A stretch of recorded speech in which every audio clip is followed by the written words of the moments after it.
Coach Chot was booed by the crowd when he was introduced before the game. Any thoughts on this?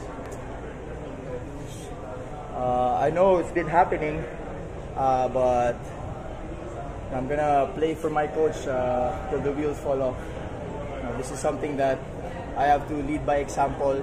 Me, Japet, and most of the guys that has been here. It wasn't the first time that's happened, di ba? Parang alam niyo naman yun. Pero, lalaban kami. Again, we have to use this advantage, this crowd as an advantage, not a disadvantage, di ba? Yun naman ang pinaka-rason kung bakit natin itong dinala tong event na to dito. So, yun lang. Kailangan namin ma-flip yung script na gawin namin sang advantage. Kesa yung kabahan kami, hindi kami nakapaglaro ng maayos kasi maririnig namin kung ano yung mga ginagawa ng crowd. Pero at the end of the day, nagpapasalamat pa rin kami sa mga sumuporta. Pero sana, from the stage on, lapit naman na din matapos, suportahan nyo na lang kami.